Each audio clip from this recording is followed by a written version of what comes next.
السلام علیکم۔ یہ واقعہ ویسے تو چھوٹا سا ہے، لیکن یہ میری زندگی کا فرسٹ ٹرین خواب تھا جو آج تک میں نے دیکھا۔ یوں تو مجھے بہت سے ڈراؤنے خواب آتے تھے اور نائٹ میئرس کی وجہ سے میں بہت زیادہ پریشان بھی رہتا تھا۔ میں اکثر دم وغیرہ بھی کرواتا تھا، اپنی مدر کو کہتا تھا کہ مجھے راتوں میں بہت ڈراؤنے خواب آتے ہیں، عجیب عجیب سے لوگ نظر آتے ہیں۔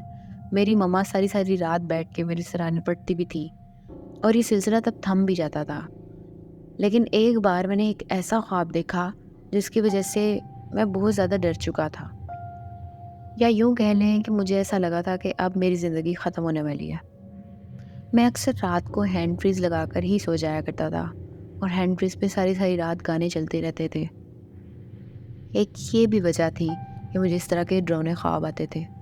نمازوں کی پابندی میں نہیں کرتا تھا، لیکن اس واقعے نے میری زندگی بدل کے رکھ دی۔ ایک رات میں خواب میں کیا دیکھتا ہوں کہ میں کسی ایسی جگہ پر ہوں جہاں پر میرے علاوہ اور کوئی نہیں ہے، سناٹا، گھپ اندھیرا۔ لیکن دور سے میں ایک جنازہ گزرتا ہوا دیکھتا ہوں۔ اس میں جتنے بھی لوگ تھے ان سب نے وائٹ کلر کے کپڑے پہن رکھے تھے۔ وہ اتنے زیادہ لوگ نہیں تھے، لیکن میں ان کو دور سے دیکھ پا رہا تھا۔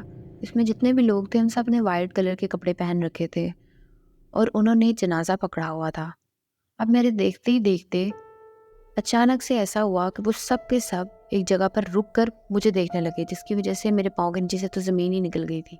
میں نے وہاں سے بھاگنا چاہا، میں کافی دیر تک بھاگتا رہا، میں نے پیچھے مڑ کے نہیں دیکھا۔ لیکن حیران کن بات یہ تھی، جب میں نے خود کو دیکھا تو میں اسی جگہ پر کھڑا تھا جہاں سے میں بھاگا تھا۔ میں نے پھر پلٹ کر دیکھا تو وہ سب کے سب وہیں پر کھڑے مجھے دیکھ رہے تھے، اور ایک لمحے کو مجھے ایسا محسوس ہوا جیسے وہ سب کے سب میری طرف پلٹ کر آ رہے ہوں۔ دیکھتے ہی دیکھتے میں چیخنا چلانا اور رونا شروع کر دیا، اور وہ جنازہ جو انہوں نے چارپائی جنازے کی اٹھا رکھی تھی اپنے کندھوں پہ، وہ ہوا میں بلند ہونے لگی، اور وہ جتنے بھی لوگ تھے جنازے کے آس پاس ان سب کے قد اس قدر اونچے ہونے لگے کہ جیسے وہ آسمانوں کی بلندیوں کو چھونے لگے ہوں، اور مجھے جیسے سلیپ پیرالائسس ہو چکا تھا۔ میں نہ تو جاگ رہا تھا نہ سویا ہوا تھا، لیکن میں یہ مسلسل دیکھ رہا ہوں، اور مجھے ایسا لگ رہا تھا کہ میں یہ خواب نہیں دیکھ رہا، جیسے حقیقت میں دیکھ رہا ہوں، اور خواب کے اندر ہی کہیں روح میری بھٹک گئی ہو۔ تھوڑی دیر کے بعد وہ سب کے سب جنات یا جو بھی مجھے نظر آ رہا تھا خواب میں، وہ سب غائب ہو گئے۔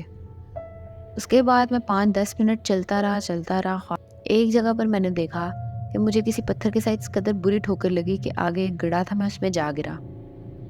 جب میں اس گڑھے میں گرا ہوں تو میں نے پلٹ کر دیکھا تو وہ سب کے سب جنات وہاں کھڑے ہوئے تھے، اور میں ایک قبر کے اندر موجود تھا۔ اور جب میں نے خود کو دیکھا تو میں نے کفن پہن رکھا تھا، جس کی وجہ سے میرا اور برا حال ہو رہا تھا، پسینے چھوٹ رہے تھے میرے۔ میں نے خود کو کفن میں دیکھا تو میں بہت زیادہ پریشان ہو گیا تھا۔ میں چیخنا چاہ رہا تھا لیکن میں چیخ نہیں پا رہا تھا، اور وہ جنات میرے اوپر مٹی ڈال رہے تھے۔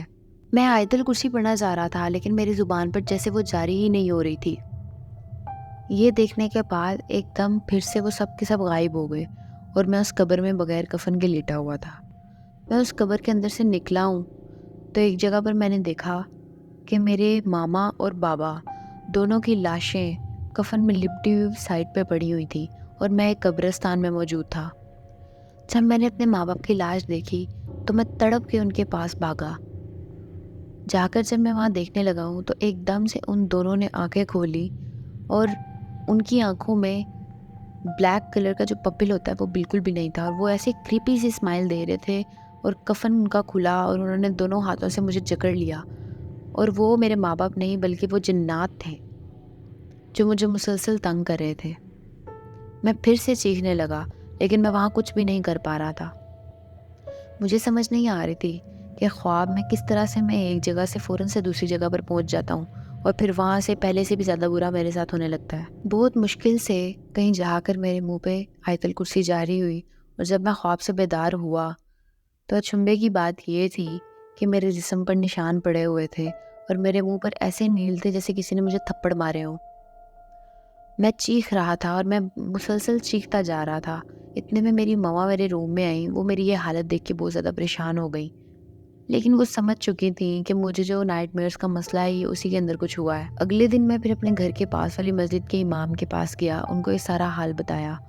انہوں نے مجھے ایک پانی دیا کہ یہ پانی پینا ہے روز، لیکن شرط یہ ہے کہ 5 وقت کی نماز کی پابندی کرنی ہوگی، اور یہ جو رات کو ہینڈ فریز لگا کے سو جاتے ہو یہ نہیں کرنا، جتنا ہو سکے اللہ کا نام لے کے سونا ہے، رات کو آیت الکرسی پڑھ کے سونا ہے۔ جب تک میں نے یہ سارا کچھ جاری رکھا، میں وہ پانی پی کے سونے لگا، آیت الکرسی پڑھتا، 5 وقت کی نماز پڑھتا، تب تک سب کچھ ٹھیک ہو چکا تھا۔ لیکن بیچ میں پھر ایک ایسا ٹائم پیریڈ آیا جب میں سارا کچھ پھر سے بھول گیا اور پھر سے میرے وہی حالات ہونے لگے۔ لیکن میں اس قدر ڈر چکا تھا کہ وہ ٹائم پیریڈ پھر تھوڑی دیر کے لیے ہی رہا، میں نے پھر وہ سب چیزیں چھوڑ دیں، اور اس طرح سے اللہ پاک نے مجھے دین کی طرف مائل کیا اور میں ان چیزوں سے نجات حاصل کر سکا۔ میری کہانی تھی تو بہت چھوٹی، لیکن امید کرتا ہوں کہ آپ کو پسند آئی ہوگی۔ اگر آپ کو میری یہ ویڈیو پسند آئی ہے تو میری اس ویڈیو کو لائک کیجیے، شیئر کیجیے اور میرے چینل کو سبسکرائب کیجیے۔ اللہ حافظ۔